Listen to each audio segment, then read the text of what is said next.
Hi guys, welcome to the video. So today we'll take a look on another 1v1 ring game from the Scouring. This time we are playing on the 2-player map and I'm playing against a player called Vesu. He's in the bottom right corner with red humans and we are in the top left corner once again trying the orc race with the yellow color in this game. Let's resume it. We'll be starting with 6 workers on our barracks. Right now I think this is the not only viable opener, but this is just the best one you can do. It doesn't really matter what you do after that, because either if you go quick munchers or knights, or if you go quick warriors, or if you go warriors transitioned into munchers or knights, everything starts with just barracks, because lumber mill is for archers. You can start with lumber mill with lumber mill and barracks and go for warriors or swordsmen and not making any archers just for that extra wood, but it will slow down the whole process of producing the units really early on. And if you really want the lumber mill, you can just get it in the first night totally easily. It won't slow you a single bit. You can easily get swordsmen into knights and then also get a lumber mill and do it all before the second day and have really strong economy with fast opener. So I definitely think 6 guys on barracks are the way to play it right now. We are both opening with our tier 1 mill units. So 1 swordsman, 1 warrior. As you can see, the timing is pretty similar, so we most likely also power builded it. And we are also going for 2 farms. There's only 1 peasant on the second farm now. I have 2 of them there, which is definitely a good idea. 3 is an overkill, but 1 is a little bit too small amount, I would say. I should get a little bit more food now, which will be useful later. Yeah, so I decided to send still 1 warrior into his base to see what he's doing. Even though I see some swordsmen, he could still be upgrading the town hall, so we want to definitely scout it, also to see if he has lumber mill or not. And the rest of my warriors just stayed at home to give me some protection against his other swordsman that was going into my base. Yeah, so we just maneuver around, and now actually this was pretty interesting. He went for the charge ability immediately, so now he will actually kill this warrior. And that basically means that he delayed not his peasants but his swordsman actually for a second. So now he is on, I'm on 200 food and he's on 192, so he's a little bit behind. I should probably also have a little bit more queued up units and also have way more wood. As you can see, he has probably only 1 peasant on the wood and I have 3 of them there, 3 workers. So I have way more resources now, but he already has the charge ability, which would definitely help him if I transition to archers, or even in just this fight like this with the tier 1 melee units. It's still of course really good. You can also use it for killing the archer camps really quickly, or just overall any camps. It's good, but I don't think you want to get it like this early with like 4 warriors or whatever. You want to wait for at least like 6, 7, something like that, and farm some neutrals first to get the resources from them for this upgrade. Here I decided to drag the wolves out a little bit, so we don't just totally move out of the way from this road and start killing them. At the same time he attacked me, which I was kinda expecting, but I just knew that I have way more units because I was just spamming warriors while he invested into the charge, so I just have more units. Also, if he goes here immediately like this, he didn't have time to kill any neutrals. Well, I just farmed the wolves now, so even though I don't have any levels yet, I definitely gained some experience. So if we continue fighting in a 1v1 like this, I will gain the levels much sooner than him, and then I should defeat him even more easily. So now we'll transition to the other side of my base. We keep 1 warrior here, first of all for scouting, second of all for protection against the neutral undeads. My main army now is going to this side. We'll kill the troll, which is really important because it gives you lots of resources. Our opponent didn't kill him yet, even though now he could, so not a mistake from him. And now as you can see I'm gaining the levels finally, so 5 warriors already level 2 and we get 205 gold here. Immediately when we get the gold we want to invest it into something. So right now I'm getting the charge ability, I'm making another farm, and yeah, I'm starting to actually starve a little bit. Here I kinda miscalculated it. I think I sent my 3rd worker on this farm a little bit later, and also I started this farm a little bit later, so overall that wasn't the best plan. The thing now is that I managed to push him down, I mean push back. So I'm kinda not expecting him to attack now, but of course we still need to be careful. But I still decided to upgrade my clan hall to Bastion at this point to unlock the possibility to go for Munchers.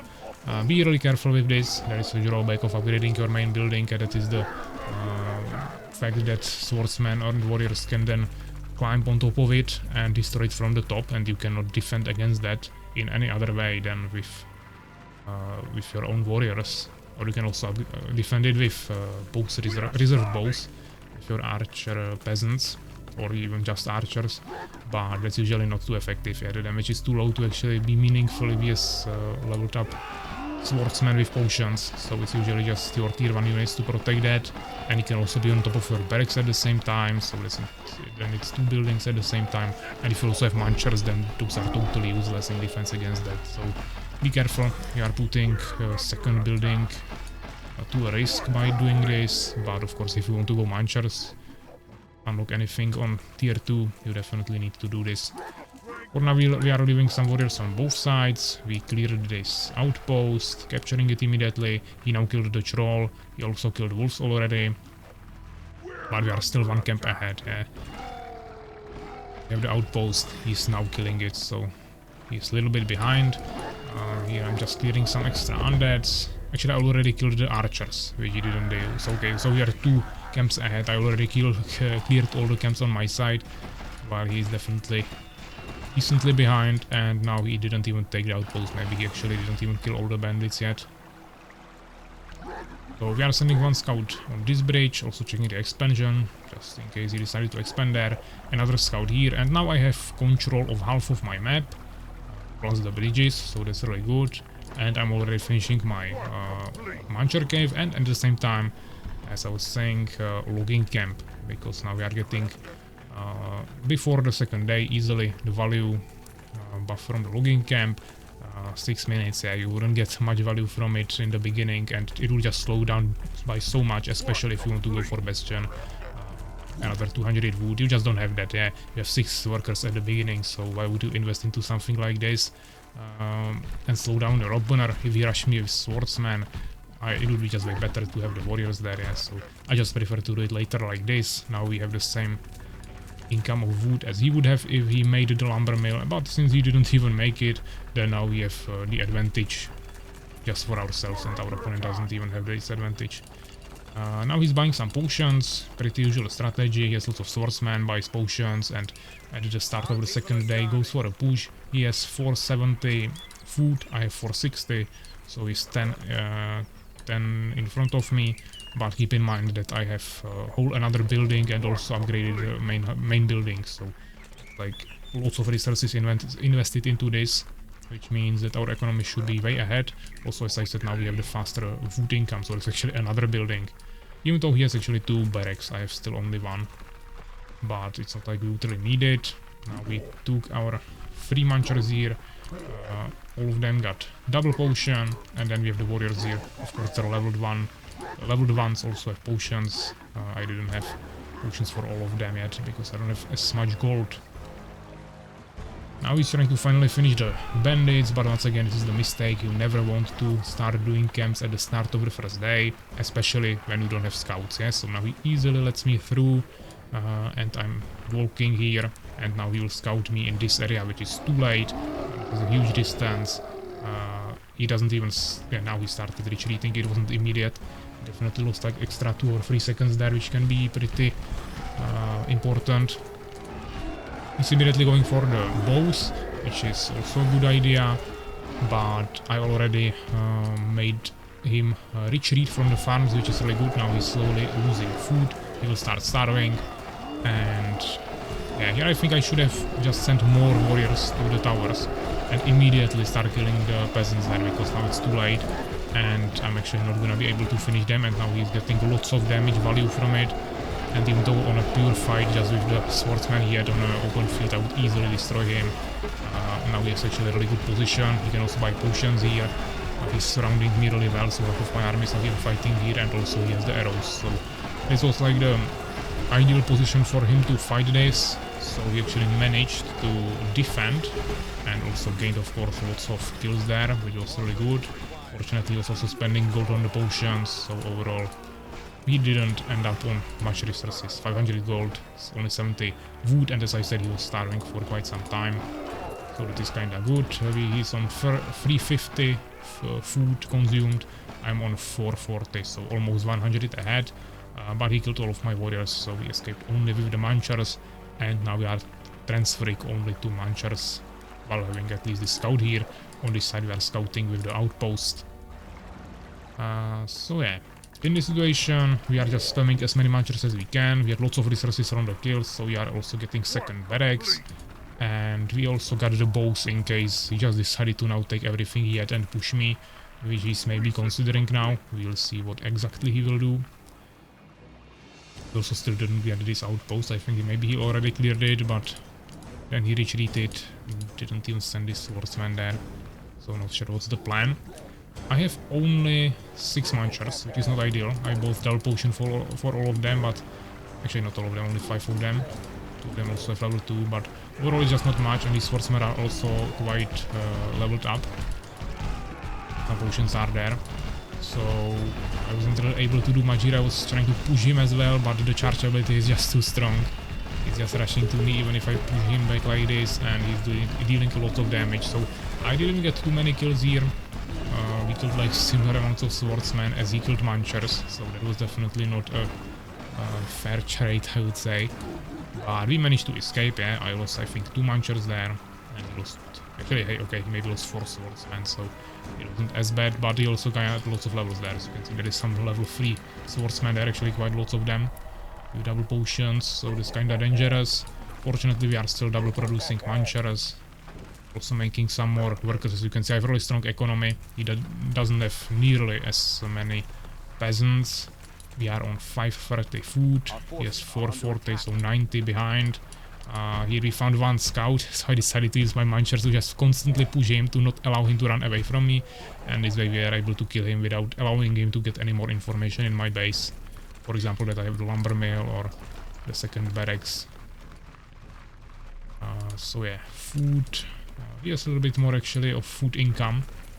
He has 1 extra farm, but it just slows down his gold income, so I don't think that's effective in any way. He's not even transitioning to any other units, he's still constantly spamming only swordsman. Looks like he's once again investing into potions, so potentially he wants to push me again. But at this point I already have so many Munchers. Of course I also bought some potions there. And now I have 80 more food, and we go for a nice attack here. Or that is at least the plan. So let's see how it goes. This was really lucky, not sure for who, but we escaped and we kinda missed each other. And now I'm going this way. If he already had this outpost, he would know about me coming here, but he didn't have that. And now he will scout me with this swordsman. But as you can see, he decided to not retreat. So now we are going into a base trade situation, and he saw me. He immediately retreated to the barracks. And I understand that he wanted maximum value, but it was a huge mistake once again from him. All of these peasants down here should be still gathering food. This would give him way more food, and he wouldn't get starving so quickly. This way I can just really easily take down the barracks, kill his peasants. And as you can see, not yet, but soon his swordsman will start starving. What I did is take some of my workers, send them away from the gold. I could have taken all of them, but I still wanted some small income here. And since he's starving, he's slow, even with the charge ability he cannot catch me. So he will just have to give up on chasing me and start destroying the buildings only. And I'm still gathering food here, even though he's destroying my base. So as you can see, I'm still almost at full food while he's already 50 in minus. So this is a huge advantage always. If you go for a base rush, I mean base trade, if you go for a base trade, which means both of you attack each other's base, you always want to keep your peasants on food and just bring some peasants from gold somewhere else on the map and start building bases. Which is what I'm doing here. 5 workers down here making a clan hall. I'm also sending the warrior I was guarding with on this bridge to help me protect here, and other 3 guys are building another base here. At this point I kinda didn't realize that he still has this outpost, and I was thinking that he has maybe a new base here that he just built here with peasants that he escaped from escape with from the base I destroyed. Unfortunately, that was not the case, and he had this outpost, which I will eventually realize, but if this warrior was here immediately, then I think I would capture this before he would actually walk there, because he's heavily starving, he's really slow, and he also wanted to destroy the buildings here, and now he would be walking here. Now I will easily kill this guy because he's starving and I'm not, and I think I also both maybe some potions, now also leveled up. So this is a really easy kill for me, unfortunately. Even though the capture would be quick enough, you cannot capture outposts if enemies are nearby, so what I could have tried maybe is to block it like here. I wanted to block the bridge down here, but I could have blocked it at the start and just hold position with the ogres, with the munchers, and potentially hold it, but as you can see now it's stopped, so we're ready to close. So now we are fighting. I'm also starving, because now I finally also ran out of food, and even though I have bases, I didn't have time to actually establish farms there. So now what I'm doing, once again trying to push him, now transferring to just some normal fighting. We also managed to kill some muchos there, and it's getting close to pretty even trade. So we are both basically dead. Fortunately, he wasn't using these four swordsmen for quite some time.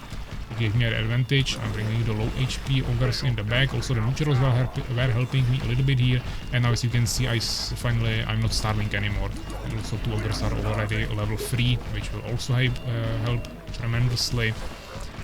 And yeah, eventually I lost everything except one ogre, but he's already level 3, still decent HP, and all the neutrals here actually forced the enemy to retreat. He actually has 2 more warriors, 2 more swordsmen near this outpost, which is also his, which is giving him vision, so he knows that I'm building here, and of course he thought that this is my only base, so now he's turning all of his attention towards this area. He's coming here. I wanted to build barracks here. I already have 1 farm, clan hall, yeah, so just setting up a overall decent base, which could revive me, let's say, and just with the 1 ogre I probably wouldn't defend this. Fortunately, I kind of predicted that it might end in a somewhat of a situation like this, so I decided to make 2 bases since I had enough resources for that from all the fighting. I think he also has lots of gold, not as much wood but lots of gold, so if he escaped with some peasants he could definitely also easily revive. Fortunately for me, he didn't do that. Now I just have to defend against like 50 skeletons with just this 1 ogre, but since he's level 3 and I can easily buy potions here with all the gold I have, it shouldn't be a problem. It's just more resources for me overall. Every 4 undeads I kill give me the resources for the potion back. GG so far. I think here I don't know how he meant it, but maybe he thought that he won now, because he probably thought that this is my last base, and also he killed all the warriors, so now there was no way for me to capture this. I only had that 1 ogre. If he even knew that I escaped with 1 ogre, maybe he thought that he killed everything. But fortunately, I have the resources, I have another base, so just make another barracks here, produce some warriors and capture this, and it should be pretty easy. The biggest chance for him, I mean, he's starving, so eventually the units will go to 1 HP, then I will kill it even with level 1 swordsman. But if he wasn't starving, then probably his best chance to stay alive, if I wouldn't have resources, would be to stay on the outpost, and even if I made some swordsmen or warriors, I wouldn't be able to capture it, because the leveled up swordsman would be just too strong for anything to kill. So I need to make like archers, but yeah, that's all unrealistic, because if I have resources for new units, I can also just remake my economy, and it's pretty simple. Here I managed to escape with 2 more workers from this base, actually 3 more, 1 actually escaped up here. These guys I just brought to my base for some extra resource gathering. We also have 2 warriors now, and this guy can just make another expansion, why not? He's so slow now with the starving swordsman that it's not a problem. At home he will eventually find me, but I didn't know that these guys are following me, but it's not too big of a deal. And now we are already capturing this with the warriors, just producing more and more of them, slowly running out of resources, but also we are gathering now, so that's really easy. Here I just escaped to the barracks. I already have the bows, so even kill these guys even if they escape to the barracks, and eventually he just calls it GG, and after 19 minutes victorious as he surrenders. So pretty interesting game. The base rush is base traits don't happen too often. I think I already posted one video with that not so long time ago, but overall it doesn't happen as often, but I think it's usually quite interesting game.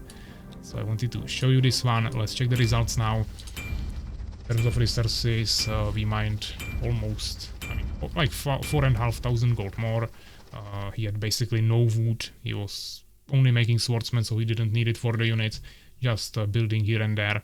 Outside of that, he definitely wasn't focusing on wood at all, and that also wouldn't pay off if he actually escaped with some peasants, because he wouldn't be able to make too many buildings or transition to better units, even though he had like 6,000 gold. Yeah, I fortunately had enough wood, so the gold I got from the kills and everything, together with the wood I had, was really helpful in reviving everything. We trained a little bit more units, actually even kill loss ratio here. He was a little bit in negative numbers. We had better infrastructure, of course, like I made 4 bases during the whole game actually. And neutral kills also more. We found actually lots of skeletons now towards the end. I think the muncher that we had now left maybe killed like 30 skeletons, so that was probably the difference we had here.